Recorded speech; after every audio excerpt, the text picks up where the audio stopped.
Hello, everyone. Welcome to the podcast. This week we have a guest episode. We have Dr. Temi Ajao, and she's a wife, a mother of two, board certified emergency physician, money mindset coach, which we're going to get into. She's a physician entrepreneur and a real estate investor, also something we're going to talk about. She hails from the Boogie Down Bronx, New Whoop, York, New York. whoop, whoop, whoop. Yes. As a first generation Nigerian American, she completed her BA in psychology and Africana studies from SUNY Binghamton, New York, a ride or New die. York, ride or die. And then she went on to earn her medical degree from George Washington School of Medicine, my alma mater. She completed Oh, her residency at the Baylor College of Medicine and had an interest in doing fellowship in global health. However, being inundated with close to $500,000 of debt and student loan burden, girl, tell the story. oh, She decided to put that lifelong dream on pause and tackle her student loan debt as quickly as possible. So she went on to practice emergency medicine in the community setting with the hope of paying down the debt, save a sizable nest egg, and then go back into academics.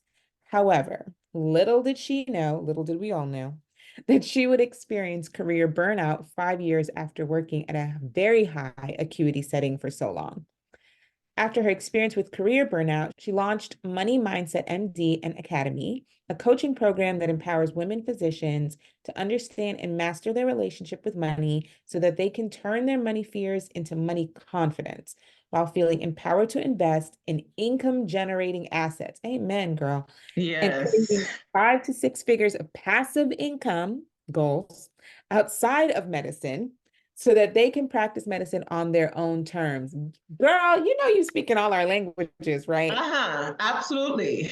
Because the first thing we all want to know is how to not do this here with this No, thing. no, it's ghetto. It's ghetto. It's giving ghetto. Oh, girl, well, Mm. welcome. I'm so excited to have you. Hi, I'm so glad you have me on this podcast today. Girl, what the people don't know is that I have been asking Dr. Temi to be on my podcast since last year because I obviously have been working with her through our coaching program, through DCS, and you guys have heard Dr. Kimmy speak on the podcast. But Temi be dropping the gems, okay? So I just needed y'all to hear the things that she is always sharing with me and sharing with our group. And her program is amazing. So that's why I'm really excited to have you on here. Hey, what's up? I'm Yay. glad to be here. Like I said, once again, we got to talk all things money today. Girl, yes, that's the most Yeah, important. yes. Okay, so before we jump right into the money, I just want you to tell us a little bit about your backstory from the Boogie Down Bronx to med school to EM. Tell us what happened. What's your journey? Oh, so yes, as all of us know, many of us have an interest in medicine from the time we're super young, right? Hmm. So I pretty much had an interest in medicine since I was 12 years old. Nice. My mom, yeah, so my mom, she was a single mom. She raised all three of us on her own in the Bronx, and she was a nurse. And she did nursing for about 20 to 30 years. So we have some healthcare people in the family, but we never really had a physician in the family. And for whatever reason, at that time, back in the day, I was like, oh, I want to be a doctor. And so that was all of my educational pursuits. So I went on to SUNY Binghamton. I did my bachelor's in psychology and then did the whole thing through medical school. And while I was in medical school, I actually didn't know exactly what I wanted to do as far as like specialties because I liked everything. So I was like, oh, I do like OB. I like peds. I do like surgery, but I don't want to have a surgeon lifestyle. That's for sure. I did not want Mm-mm. to. I was like, I don't know if I could be on my feet operating that long, but I do like procedures. Yeah. And Now, for me, so it was I need to eat every 4 hours like a newborn. I can't be in no long surgery. I can't. exactly. And so Mm-mm. there was that concern. And then I was also concerned, back in the day, it was like, oh, how are you going to have a family and be a surgeon and do all the things, right? Like they made it seem like it was so impossible Yeah. to have it all, right? And Hmm. so I got to that pivotal moment in residence, not in residency, in medical school, like the fourth year of medical school, where I narrowed it down to anesthesia and EM. Mm. And at that time, I was just like, any money, mo. Can you believe that? That's how I chose. Hmm. I was just I like, any, believe mini, it. miny, mo. I think I should just go with EM. And then that's how I got into emergency medicine and basically Mhm. started doing all the things, like did the AI and did the away rotations, like really chased and pursued emergency medicine. And of course, the goal at the time was eventually to do global health. Like I always knew that I wanted to go back to Nigeria and help people, underserved populations, and really help them throughout all their medical problems and everything that they don't necessarily have access to here in the US.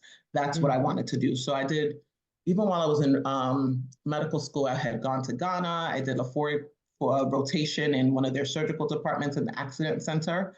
And that gave me so much, like it invigorated me. Like I was so Yeah. excited. Anytime I go in abroad, it was just always like a new experience. I felt like I'm helping my people Hmm. and all the things.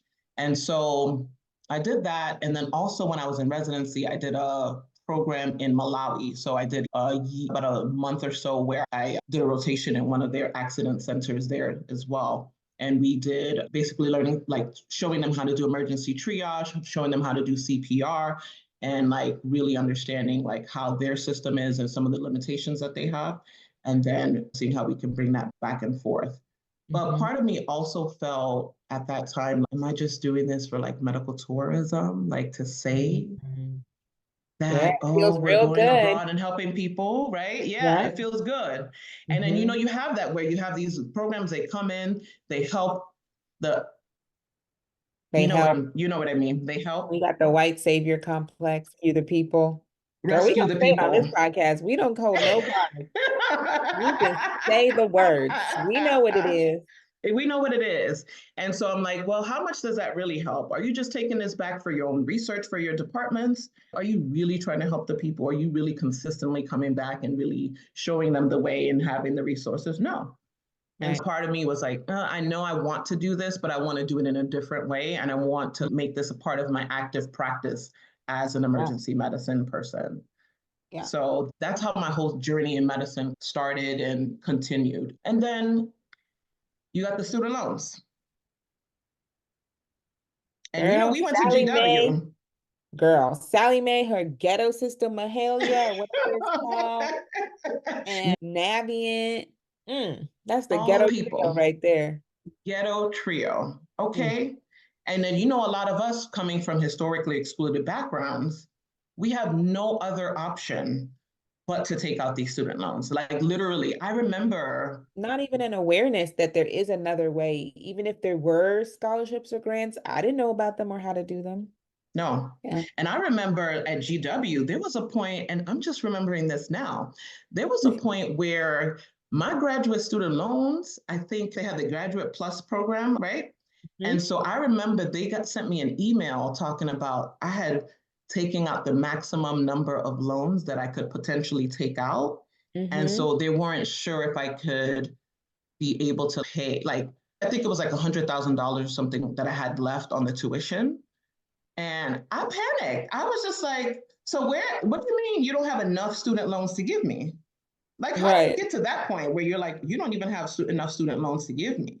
And at that point, the interest rates were about 8.5%. This was like back in, what is it, 2008, 2009, right? Like Mhm. shortly after the market crash. And so I'm like, oh no, how am I going to pay for school? Because we're not trust fund babies. Oh man. Okay.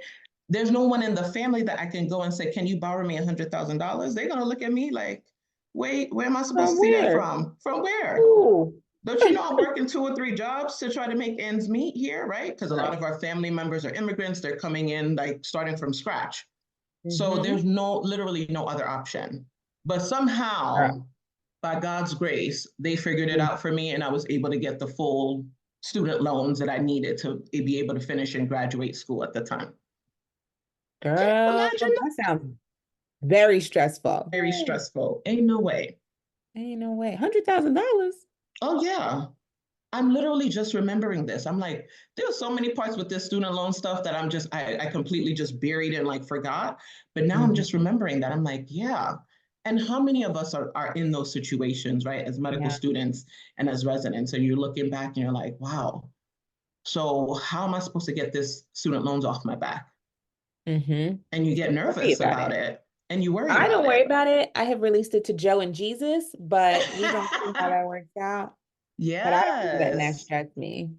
Yeah, But yeah. exactly. And back in 2007, it was the public service loan forgiveness. That whole program just started to be rolled out, right? And when they rolled that out in 2007, the first cohort that was going to get the forgiveness was in 2017. I graduated residency in 2016. So the way that my whole journey was, I was like, well, I do want to go ahead and do this global health fellowship. But at the same time, that's going to be another 2 years of interest that's continuing to pile up. And it's not like I had at that time, did I have any investing plan? Did I know what to do as far as the finances? You don't get any of that medical in our medical education. The most Mm-hmm. that you get is just, well, okay, take out these student loans and maybe when you get out, you can refinance it and work hard and pay it off, right? That's all you get. That's all. Struggle. Give them a Struggle. kidney. So you give them a kidney, right? Give them everything. You're all you got. Yeah. I was And like, do I need to so sell eggs? Like, what do I gotta do with my life? Do I gotta dance for dollars? Like, how am I supposed to afford all these things, child? exactly. Rough. And it impacts a lot of, you might have a passion for certain residents, like certain specialties, but then you worry that, well, if I'm in a lower paying specialty, am I going to have enough income to pay off my student loans? So Yeah. there was a lot of that like mindset drama that was going on at the time. And so that was another reason why I chose emergency medicine because it was a higher paying specialty. That's so funny that you say that because I remember knowing that peds was like the lowest paid specialty. Yeah. And that obviously is a consideration when you choose it. But in my mind, I was like, well, every pediatrician I know still makes more money than any of my family members have ever made. So it's still going to be a Mm-hmm. lot of money. So it's going to be fine. Yeah. Listen, if I could switch tracks the way these mid-levels can switch tracks, Talk about it. baby, I would be a dermatologist right now. I would be I would be doing I would be doing something else because the way they try to pay us in hugs, smiles, and chickpeas is nuts. Mm-hmm. Mm-hmm. We have to jump through so many hoops and certifications, go back and do another residency. But yeah, Right. the mid-levels get to switch Yeah. in and out. Let's not Yeah. talk about the credentialing process and how long Yeah. that takes to get credentialed, right? Oh, we're And gonna how have to much talk about expense, that later. Mm-hmm. right? The expenses that we front loaded in order to be pigeonholed into a specialty. It honestly feels a little bit criminal that Mm. pay more and we spend more time and we don't have any flexibility as a result. Mm-hmm. It's crazy. The Exactly. court system is like so Exactly. janky, so It's janky. so janky. It's so janky. And then when you also look back at it right now, so okay, yeah, most of us are now out of residency, maybe about, I know we're talking to a lot of early career physicians, right? But some of us now that have been out mid-career, 7 to 10 years, Mhm. there's things that I maybe enjoyed when I was in my early 20s, early 30s that I may not necessarily enjoy today as being a mid-career. And the fact that you Mhm. have to be pigeonholed into one specialty, and if you Yeah. want to switch and change, it's like this whole like grandiose mountain that you have to overcome. Where it's like Mhm. there should be some more flexibility in that because once you're a physician and you're an MD and you've gotten that stamp on your name, we all have that basic training and background. So you should be able to like pivot if you want to. But Yeah. that's a whole nother discussion. Girl. There's definitely some changes that need to occur in medicine, and that is definitely one of them. So Mm-hmm. you're gonna have to lobby politically or something Lobby. because this ain't it. This ain't it. So you got into EM, you decided to pause your global health pursuits, you decided, okay, let me try to pay off these loans. How did that go? Well, you know. So I secured my job basically about 6 months into when I was about to graduate. And Mhm. so I worked in a community setting. and I worked in a very high volume, high acuity ER where you're kind of running, ripping and running, chasing after RVU. I was young, vibrant, and I had all the energy to do all of that Right. for a good number of years. And when I got out, I was working with a physician-owned group. And so that physician-owned group, I feel overall was pretty transparent with the like how much you generate, how many patients are you seeing? And they have a way of tracking us and they put you on this bell curve. And so you're anonymous because they attach a number to you, but it's this is what this doctor has generated. So you have the one that's like generating the most money every month, and then you have the one that's the least. And so overall, you That try to doesn't sound be, good. yes, but luckily they give you a number so you don't know who's who, but you look at it and okay, am I in the middle? And of course, being a Black woman in medicine, and at that time, I was the only Black female physician that worked with that emergency medicine group.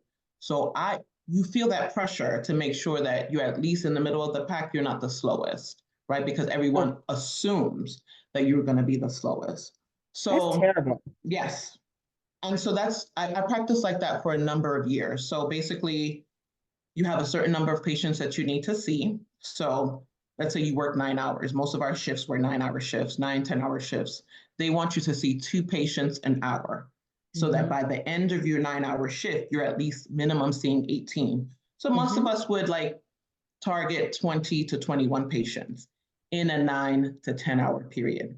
Now, if you're working somewhere where the volume is low and the acuity is not that high, it's easy. Cough, sniffles, whatever, you can move on and see those. But we're talking stroke alerts, we're talking cardiac arrest, we're talking having to put chest tubes in small babies, right? Hmm. And so when you're doing that, if you have a really sick and critical patient, a lot of us enjoy that as emergency medicine. It sounds a little cryptic, but that we Yeah. enjoy like the emergency. We Right. enjoy taking care of emergency cases. And so what started becoming problematic was that you have a certain target in the back of your head that you have to meet at the end of the shift. And if Hmm. you're not meeting it, you start to feel the pressure. And so if you have a critical patient who you have to intubate, you have to put a chest tube in, central line, Oof. that's taking at least 20, 30, 40 minutes of your time, right? And so you Mhm. have the waiting room now that's piling up because that doctor is busy. And the place that I worked overall, the staffing I feel was okay, like as far as the physician staffing, the physician to patient ratio. But there's a lot of these emergency departments that they do not staff them all. They might have you a single coverage, and so you have a stack of people waiting for you after you've been in that room for 40 minutes. So you have that pressure, right? And then of course, as EM, we talk to so many different specialties, right? So I'm talking to a surgeon, I'm talking to the dermatologist, to the OB. So I have to know how to navigate through all of that and negotiate and essentially fight for my patients because sometimes people are like, why are you calling me in the middle of the Right. night? And I'm like, sir, there's nothing. I've done the best that I can in this situation. Tag, you're it. Right. Tag, you are it. It is your Come time. on in here. I'm coming on here. So you have that, right? The money is good, but the level of stress that comes with it is a lot. Mhm. And I would say over the 5 year period, I was able to pay down $200,000 of my student loan burden. But I That's a felt like lot. it's a lot, but I felt like I was giving my firstborn to Yeah. do all of that. Yeah. Like I was given a kidney, I was given my whole life doing Mm. that. And so working like that for all those years, plus my commute was 45 minutes back and forth. And if you have really sick patients and you're ending up, I don't know, 2 hours after your shift, an hour, that's turning into 3 hours. Yeah. And then, yeah. Oh, well, my nosy mind and my negotiating mind wants to know, did you negotiate your first contract? My first contract, I didn't negotiate. The only thing that I negotiated was my non compete, like mile radius. That was the Hmm. only thing I negotiated. But as far as the rate, I didn't negotiate that because they made it seem like this is a given. This is what you're going to get. Hmm. And I didn't know any better. So I'm just like, oh, that sounds good. Right. I ain't got no money anyway. So that sounds like a lot of money. Yeah. Right? Yeah. And so as far as like the rate and the bonus and even knowing what the RVU factor is and all the multipliers, that was all foreign language. Hmm. It was all foreign language. I had no idea. So the only thing that and I felt like, oh, okay, I at least negotiated down the mile radius and where I could, if I needed to move on from this job, I'm not going to be like completely out of the Houston area. So I Yeah. was able to do that, but I don't think I negotiated anything else because I just Yeah. thought that this is basically what they give us. And I'm grateful to have this. Yeah. Did you get Yeah. raises over that 5-year period? No, we had cuts. No, we had cuts. Yes, we had cuts. Yes, and that's what also led to the career burnout, right? Because Mm. over the period, over that time frame, so most jobs you're supposed to be getting a raise, you're supposed to be getting a bonus, you're supposed to like increasing your bonuses. But I was with private equity coming in, so that's what happened. So we were a physician-owned group, and then about 3 or 4 years into the contract, the physician sold the group because he's basically getting ready to retire. So he sold it to private equity. In private equity, they're all about getting returns for their investors. Hey, about that money, honey. So, and they're about that money. And so now it's you're having to do more, see more patients, and then they're decreasing your rate and they're decreasing your RVU bonus. And Yeah. so what I noticed was that I'm having to see more patients to get the same pay. Mm. Not working harder for the same little coinage. Yes. That's so crazy to me. And also, I want everyone listening, especially people who maybe are negotiating their first contract, or maybe they're thinking about the contract they just recently signed, or they're on a contract. Just because they've offered it to you doesn't mean that's what you have to accept. Really important. Mm-hmm. And also, you just don't know how things are going to pan out.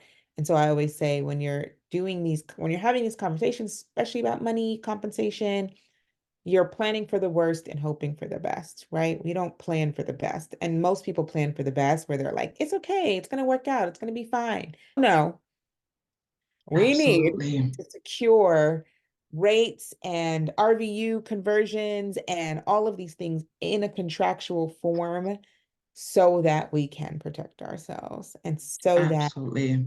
you don't end up having this experience. This is why I always think negotiations literally the thing for burnout is because if you are trying to plan for that and if you have these Mm-hmm. conversations with other physicians, with a physician coach, something like this, where you're able to say, this is what you need to look out for, key.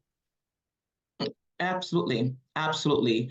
And I remember when I first started, when I was a nice green attending, when I just started, I remember one of the senior attendings said to me, you need to be credentialed at multiple hospitals because you Mm. never know. You Ooh, never know, right? Because we good always advice. feel, yeah, so we always feel like once we get out of residency and we get that first attending job, we're so secure. But you Mhm. never know, right? You never know if there's some white person that doesn't like you, and then all of a sudden they start like formulating all these complaints about you, right? Like it never ends. Look, let me tell you something.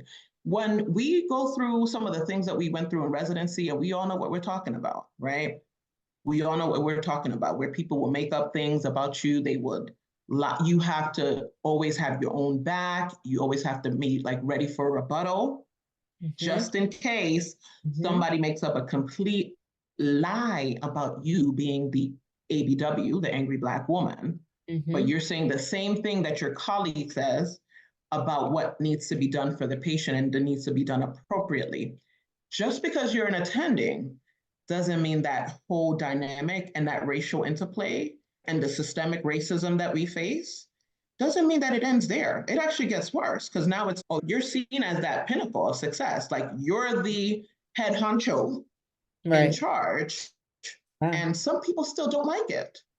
A They lot still of don't people like it. again. Oh, Mhm. a lot of people don't like it. Right. Mhm. And so they find different ways. So now it's like a whole, oh, I need to send it to the risk management committee or whatever. There's always something, right? And so, God forbid, you have a medical director too that maybe he's not on your side. Like, luckily, I was fortunate enough to have a medical director who's an amazing human being. So he just always had our back or would just always refute any complaints that would come in. But I Mhm. just say this to say that when you first come out of residency, credential at multiple hospitals. just have that in your back pocket so that you can always negotiate. You can always walk and ask for what you want. Yeah, Mm-hmm. that's very important. That's a good tip. And obviously that's why you don't want to non-compete in a lot of your contracts, or you want to adjust Mm-hmm. the non-compete, because they will literally prohibit you from that opportunity, which cripples you and destroys some of your leverage. So Mm-hmm. love that. Okay, good advice. So I hope y'all are taking notes, because listen, this is critical. All right, you get to this point where you're like, this is not working for me. I have now spent $200,000 trying to repay Celicia and Mahalia, and and I'm earning less and working more. So what did you do? Yeah, so I can actually let me tell you what even was like my turning point, because Yeah, you please. guys would not believe this, and I will tell you the like true factual numbers. Okay. So this Mm. was, I would say probably what, 2019, or like shortly after the pandemic started, something like that, where I was doing a shift and I got the alert that I had been paid. And so our RVU, basically the way they structured our pay was we'd get our base salary in the middle of the Mhm. month, and then towards the end of the month, we'd get our RVU bonus. And our Oh, RVU wow. bonus, yeah, so our RVU bonus was always based off of the number of patients that we saw, how much we generated, how much critical care time we charge, all the things.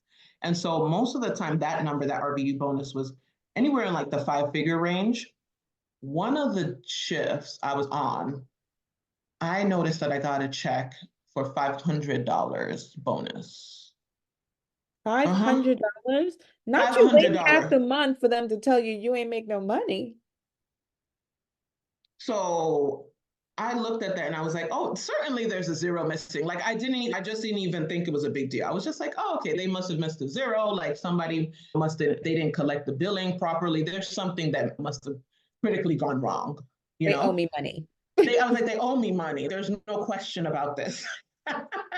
And so I remember being on shift and I like ran it by a colleague, because when it comes to money, I'm very open about money, because I feel like, one, as physicians, we don't share how much Yeah. money we're making. I don't think we share it enough with each other. I think it's so important for that leveraging tool, because if someone over here is working and they're getting this amount of money and then I'm getting less, or you're getting more, back and forth, we need to be able to be in one cohesive and truly understand. No, what is it that we should be making? Like, this is not like, I'm not here giving my time away for free. It's a business. Like, they've turned it into the business of medicine. Yep. We're so like, they've conditioned us so much to be so altruistic to the point of our own self detriment. And so And now it's like, does not pay bills. t- it does not. I can be altruistic, care for the patient, and do all the things, but my pockets need to Hmm. be filled. Hmm. So $500. So I reach out to the payroll department, frantically start typing. Excuse Oh, me, I've seen that you guys a just sent me a discrepancy. 500. There's a discrepancy here. I'm trying to keep it professional. Right. So, and they're like, oh, no, that was what you generated for the month. And I was like, no way. How There is no sweet. way. No. And they said, oh, yeah, that was what you generated for the month. There was a series of emails just going back and Yeah. forth. And essentially, that's what they told me. And I had no way to really prove or not disprove what they said, because it wasn't Wow. like I used to really keep track of the MRNs and be like, this is the number of people that I saw. But then when I shared my experience with my other colleagues, everyone started to now track their MRNs to say, no, these are the people that we saw for the month every single day. Hmm. And by this point, I started experiencing career burnout, but I wouldn't say that I knew exactly what it was at the time. I just knew that I had this sensation that I wanted more. I wanted to Hmm. do more. And then I was getting very exhausted, like after shifts. Like I would just be like, oh my God, like I have to go back for this yet again.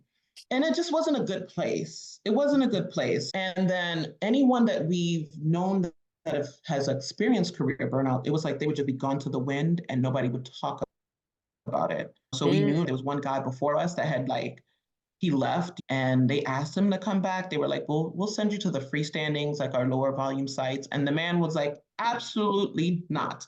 And he just vanished. So we would always ask, anybody speak or reach out to Dr. So? And everyone would just be like, oh, he's not picking up the phone, da da da da. But the way it looked was that start coming to work late.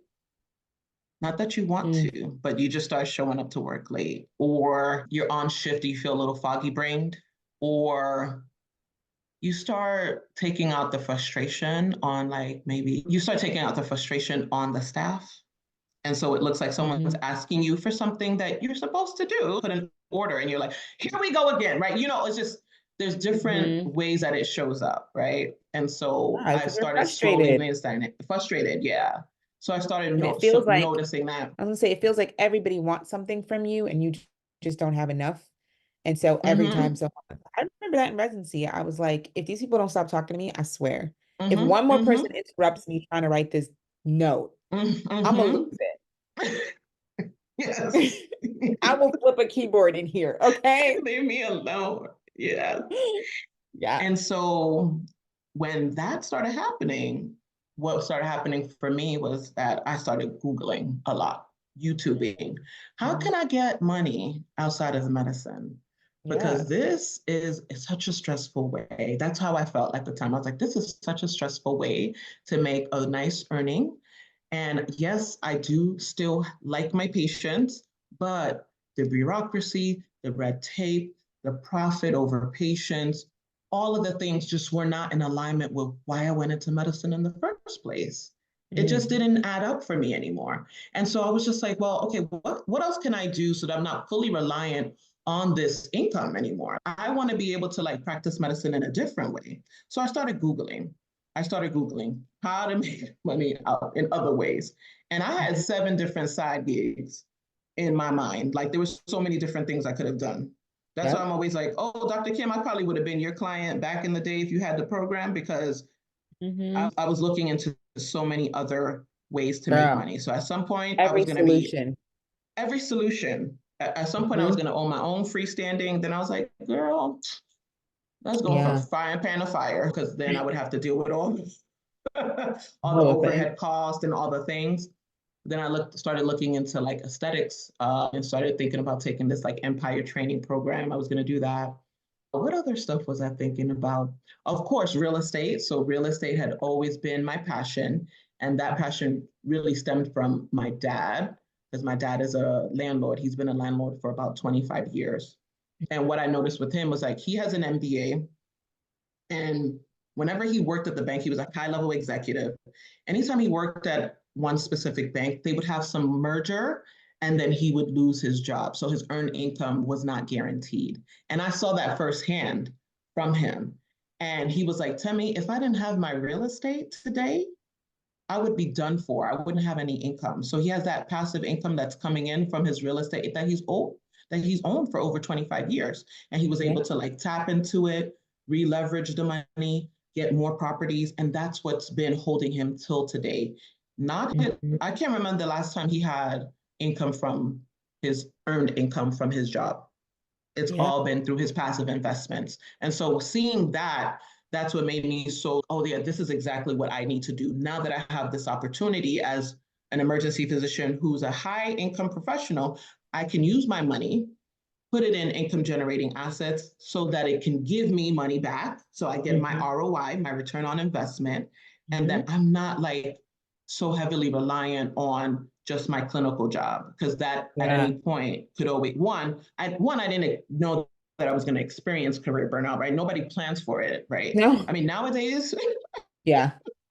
maybe nowadays I think it's crucial to do that, and there's so much more awareness about it. But I never planned for it. Many of us don't, and so when it happened, it was like I need to leave. I need to leave. I need to cut back. I Mhm. need to be able to relax. But at the same Mhm. time, I'm like, oh, I got these expenses that we got to take care of. How can I do that and at the same time? And so that was a lot of the angst that I was going through. Yeah. Those are really good points. I think one thing to highlight is that everyone is pretty much looking for freedom, and that obviously it can exist in multiple ways, but you cannot do all of the things. You really need to do Mm-hmm. one thing. One thing. Yes.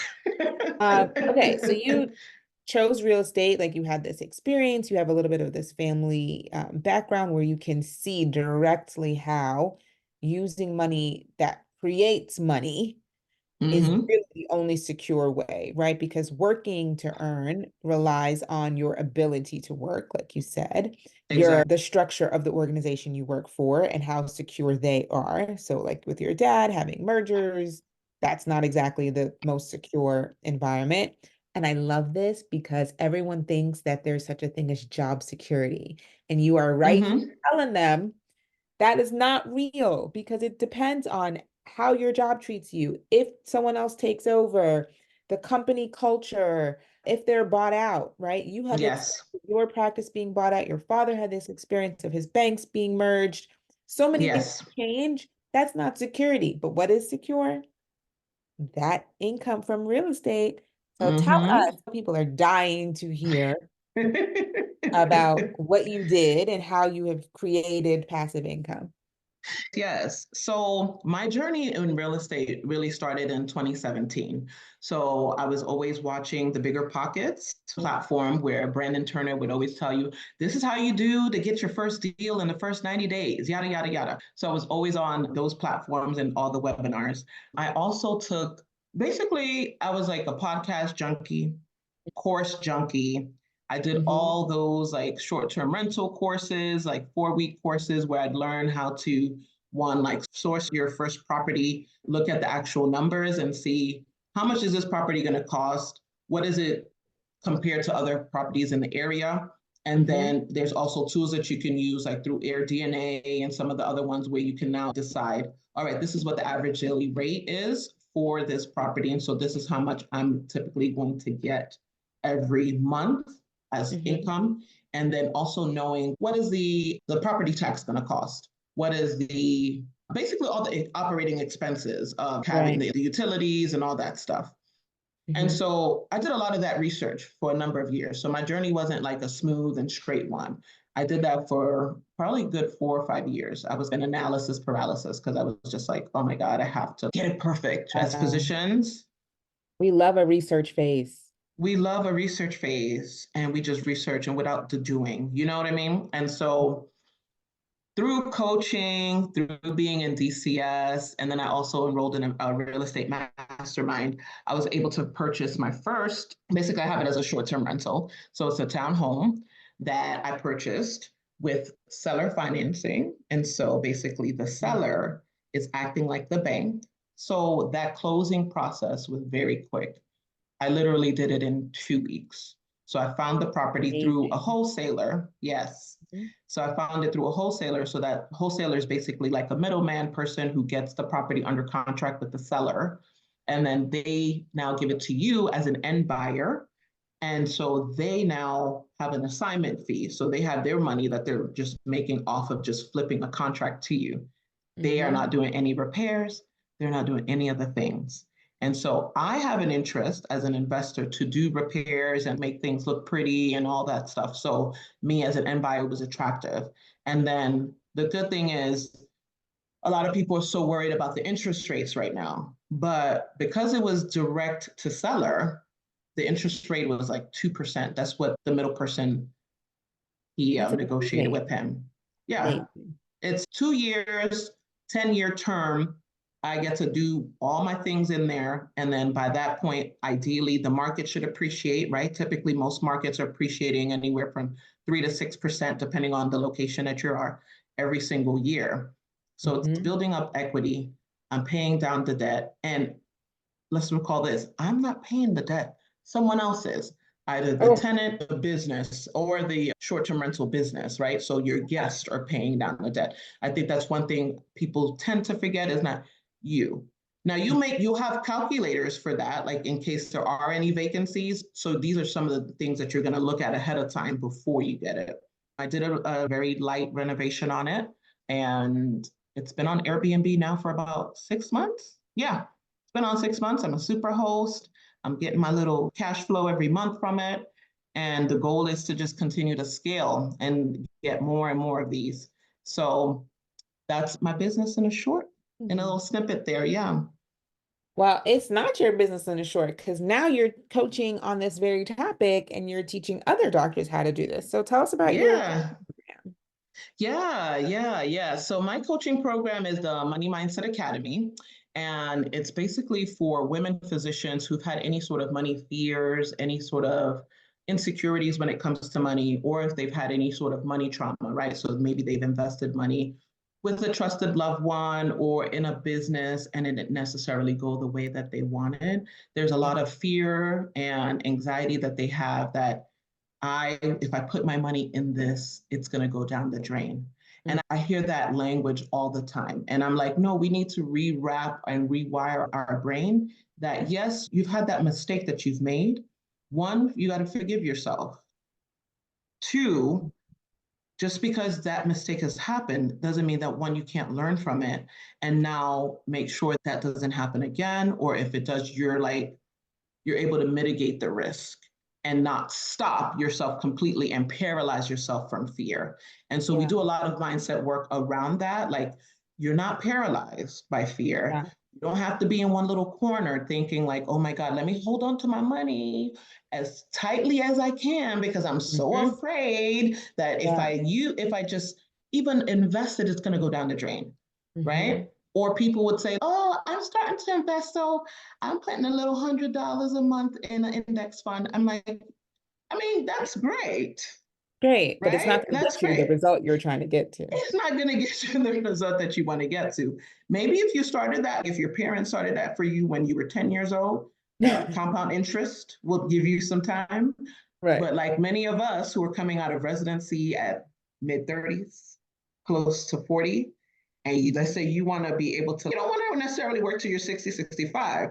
Right. This is an active process now. So you're like, oh, I have a good like 10, 15, 20-year window to truly make good decisions with my money the way that I want. So, and that's what I help my clients with because I'm like, okay, what is it that you want like in passive income every month? Because people will say that I want to have passive income. Okay, how much? How much? How many? How much? How much? Yeah. We have to define how much money we want. Okay. And then what do I need to do to be able to get that? Right. There's so many Right. avenues that you could do, right? But just choosing one or two avenues and then just consistently working on that. Yes, the mindset drama will come up, but does not mean that you have to stop yourself as you're doing that. And so that's what I help them with as well. And then Mhm. just basically envisioning like financial success because so many are like, they're used to things not going the way that they thought it was going to go, that they're like, oh, I didn't even know that it's possible for me. Yes, it's very possible. It is very possible for you. Mhm. And so those are the things that I work on in the Money Mindset Academy. The other thing is that there's different like money blocks that people have.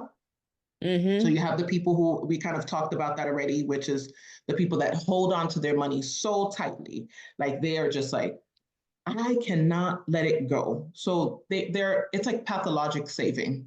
Yeah. So it's good to save, but remember you need to also spend money because you need to Yeah. spend money one to enjoy.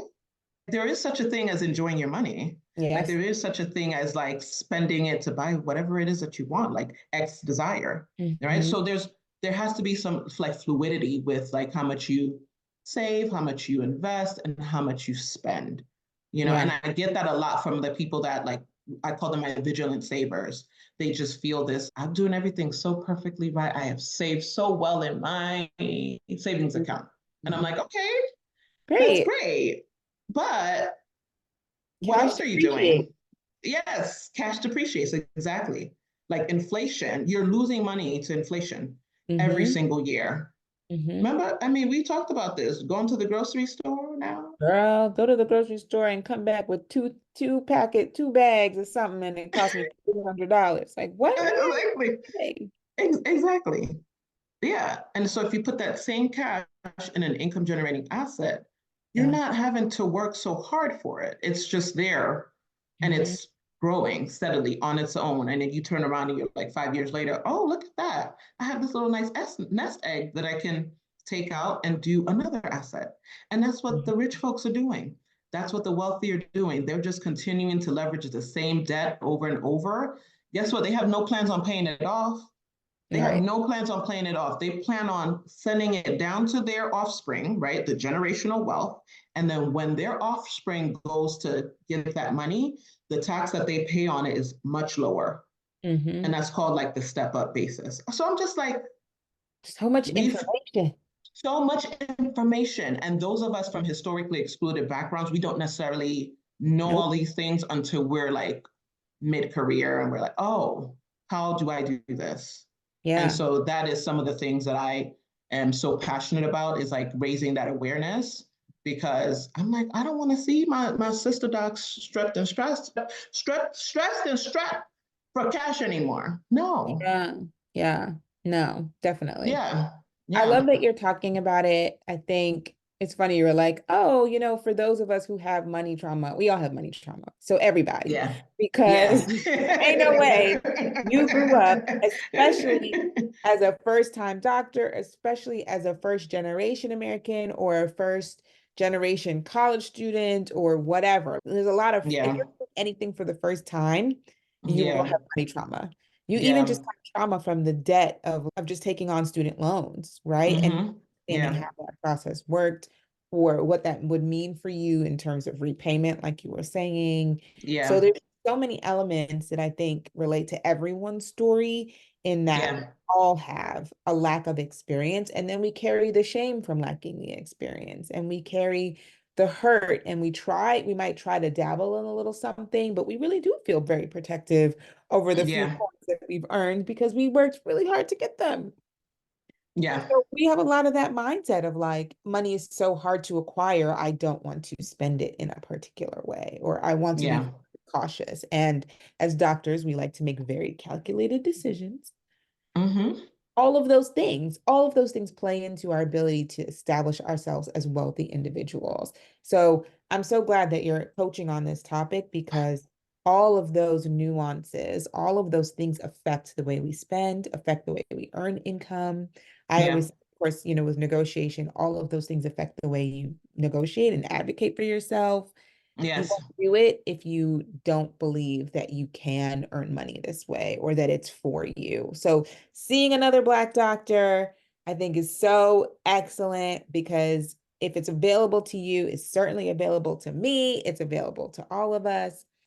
Just that possibility that you have spent all these years, like you mentioned, doing the researches, taking the courses, so that now you've compacted into how long is your program? 6 months. Right. So we gonna get from you in 6 months what it took you years to develop and learn. So it's an accelerated wealth building process. Yes. Is just yes, because Yes. learning how to leverage someone else's money to get a rental property that's gonna pay over time, so Huge close. deal. Yeah, Huge, huge yeah, deal. Yeah. Yeah. yeah, yeah. I love it. So where can people find you? Because All now they want right. to know, oh, she's doing this. Let me get her number. Where's she at? All right. So you can find me on Instagram, the Money Mindset MD. Mhm. Facebook, I am Dr. Temi Ajao. And then on LinkedIn as well, I'm on there as well. So if you look up Money Mindset MD, you'll find me on there. And I do have a website, www.moneymindsetmd.com. Yeah. So we're going to put all of the links in the show notes for this episode. But, Temi puts out some fire content, both Facebook and Instagram. I follow her on both. So I get to see it because, the algorithms be trying to hold you back from some of this information. So, yeah, I would encourage anyone listening, whatever your preferred platform is, follow Dr. Temi, follow Money Mindset MD, because we do need to establish alternate sources of wealth. I always say that is great for people who are trying to negotiate because now like you said, Mm-hmm. you're not reliant on one single income source. Yeah. That is the biggest leverage you can have. It's the energy you walk in with. It will just be Right. like, and then this is what I want. And if you can't Mhm. do it, then I walk. right? Yeah. But if you're like, oh well, I'm not sure where my next income is gonna, where my next daily bread is gonna come from, then they throw these little peanuts at you.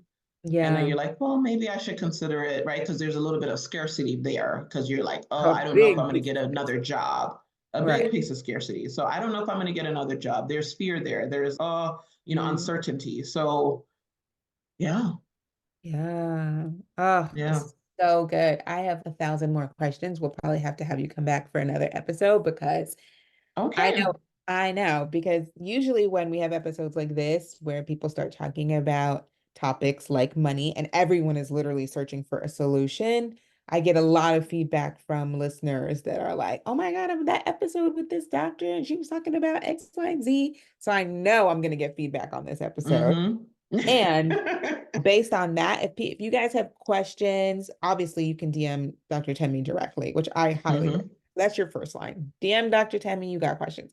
But in general, if you just have topics that you want us to maybe talk about, we of course always accept questions and we can have Dr. Temi come back because she is dropping the tea, the I gems. mean, I got more. Let's go. I have more. Listen, Okay. I know you do because I talk to you regularly. So that's why I was like, you gotta come on this podcast. I really, yes, Thank I you loved for it. This having was me. great. Thank you for Is there having me. anything else you want the audience to know before we hop off?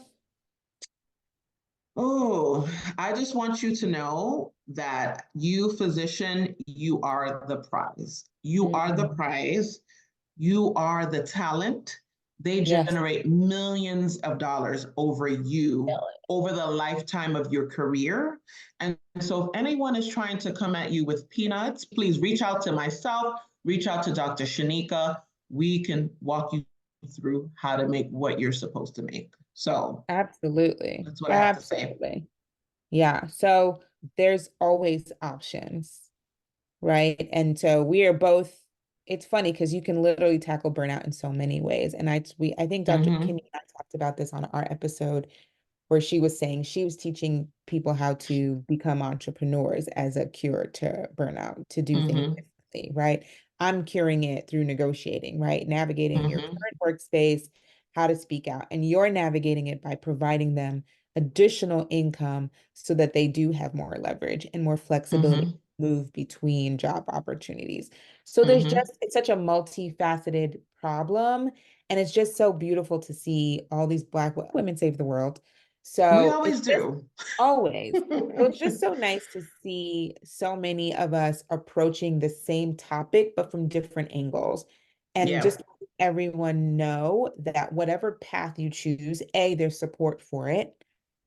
And staying where you are is not the only option you have. So 1000%. it's beautiful. I love it. Mm-hmm. Listen, y'all, Money Mindset MD. I expect her follow list to go up this week, or well, once we publish the Yes. episode, because y'all need to be listening to this stuff. Please feed your Yes. mind with the options. Always keep your mind open to the options. Feed your mind with as many options. Pick your option, and then we'll help you get to the action part. Because don't stay in the Mm-hmm. research phase forever. Mm. Mm-mm-mm. There we go. I'm telling you. And Dr. Shanika will get you right. Let me tell you something. She will get you Girl, right. Okay. that's my job. That's my job. I snatch an edge in every occasion. Oh, yeah. You've snatched my edges a couple times. Okay. A Well, couple times. I'm here for you, boo. That's how we show love, you know? Show love Yes. is the Brooklyn way, you know. Mm-hmm. Okay, Brooklyn. You know, we gotta defend our borough a little bit, a little bit, a little bit. Gosh, I love it. Oh, Okay, thank you goodness. so much for your time on this episode. Thank you for sharing your story and all of these wisdom pearls. I hope y'all was taking notes because this is really good. Ooh, So so good. yes. All right, guys. Until next week, we will be back with another episode. And like I said, check the show notes for connecting with Dr. Temi. This is 2024. Like we got to be on our game. This is it. This is it. Time waits for no one. No, Okay. man. All Mm. right, y'all have a good week.